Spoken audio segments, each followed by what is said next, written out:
Hello, my name is Frank. I'm here at the Gwinnett Criminal Justice Center in Lawrenceville, Georgia. Tonight we will have a meeting of the Gwinnett Archaeological Research Society, and we have the noted author and historian Brad Quinian to speak. His topic will be Gone but Not Forgotten, Rediscovering the Civil War through Archaeology and Archives. Brad Quinian has been a student of the Civil War for 30 years. He has placed an identity on the unknown grave at Kennesaw Mountain battlefield and has worked on the television show Who Do You Think You Are?, helping celebrities discover their ancestor. He has authored 2 books and is working on a 3rd.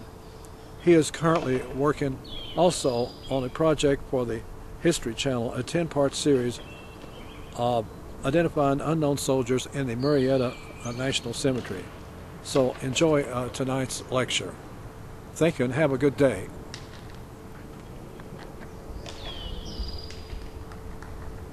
Had set it up so Section A had 1 to 897. Section B had 1 to 247. Continually on through every section. Well, in 1890, the government decided that was too confusing. So they renumbered the graves from 1 all the way up to 10,312. But they also had to order headstones, because the old headstones had the old number and they wanted new headstones. You don't give the government that much work to do at one time. Stones came back with wrong names and wrong numbers. 16 sets of stones came back with the same number and the same name. The workers put them up. Even though they were wrong, they put them up. We still today have 2 sets of headstones in the National Cemetery with the same name and the same number. They're still trying to fix that today. Then, in 1938, Superintendent Rittenauer decided he didn't like some of the stones, so he ordered 2,300 new stones. Bad idea.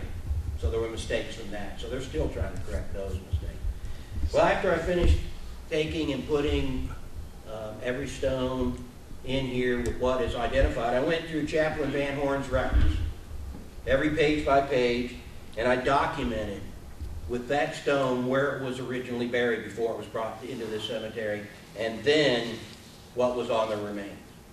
And I'll pass this one around, and you can see in some of the incredible documentation exactly how in depth he actually got with documenting the man. Then I spent the next few years gathering every Union regiment that served in the Atlanta campaign, going through their records and national record books to actually make a list of every Union soldier that died between May 18th, 1864 and November 15th, 1864. And in the list as it goes around, you'll see the soldier's name, company by regiment, and then on the far right-hand side, if he's identified in the cemetery, he'll have a grave number. Excuse me. I'm sorry to be late. What is the cemetery we're talking about? Marietta National Cemetery. Thank you. And as I pass this around, you're going to see the original deed document for the Marietta National Cemetery. Henry Green Cole was from originally New Berlin, New York. He moved to Marietta, Georgia in 1842 to design and build the first railroad bridges over the Chattahoochee River. And he accumulated a lot of money and land. So he had all the property from the town square in Marietta all the way over where the Big Chicken is today. He owned quite a bit of property. In 1861, right after the Confederate government had formally formed its government, it was looking for a place to put in national capital. Well, Richmond was too close to them there Yankees, and Montgomery was too far away. So they walked up, representatives from the Confederate government walked up to Henry Green Cole's front door, knocked on the door, and said, "Sir, we will pay you $50,000 for this property to become the Confederate capital." He said, "No, I can find better use for it." In 1866, he would sell 23.3 acres of land to the federal government for $1, which would become the Marietta National Cemetery. And you can see there's Henry Green Cole, and there is the original deeds. And this is an 1870 photo of the National Cemetery. And you can see some other deeds and some photos over the years that I've collected out of the archives, and pictures and little things and poems in there that I found. And if you look at this picture, this is Peachtree Creek Battlefield. And if you look at the stakes that are standing up, those are actually headboards for Union soldiers that are buried there. Well, a friend of mine actually blew this up 5 times, cleaned it up, to the point you could actually read the names on a couple of these headstones. We can walk to that spot in the Marietta National Cemetery, and these men, where they were buried on the battlefield, shoulder to shoulder as comrades, are buried in the cemetery that way. That's how incredible the work that was done by Chaplain Van Horn. You can walk the entire grounds of the National Cemetery, and you're standing on the battlefields of the Atlantic Campaign, from Kennesaw Mountain all the way down through Jonesboro. So that helps too, as you're working through and putting the information together, exactly what you're working with in the unknowns. Because there's a group of 20th Ohio men all buried right next to each other. You go to the 20th, you got one unknown in the middle of it. You go to the 20th Ohio records, you see that there's one man who isn't identified that was killed that morning of Peachtree Creek. Then you go searching around and you find the records, and maybe got something that identifies him, you know, within the records of the Chaplain Van Horn. It's just a matter of, like a detective, and like you do as archaeologists, go around and put all the pieces together to make the identifications. And this is one of the men that the family sent me that I identified him as George Deal. He was killed in Peachtree Creek. And here's a blown up picture of the Peachtree battlefield.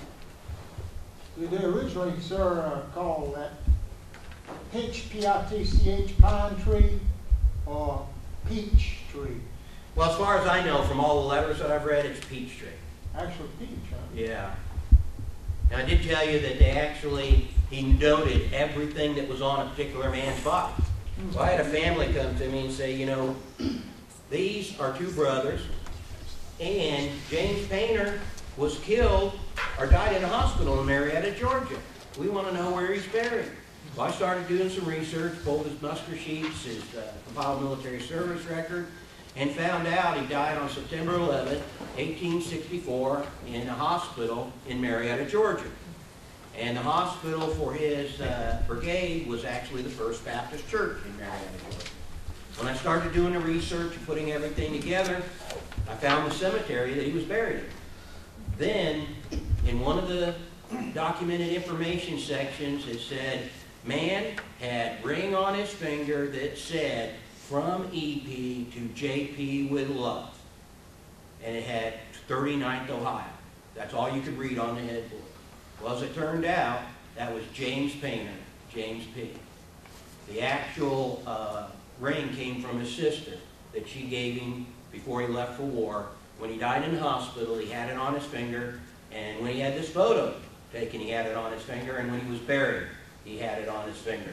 So if you look around, you can see that the man on your right has the ring on his finger, and that's James Painter. People were buried in the battlefield. On the battlefield. On the battlefield, in a herd manner.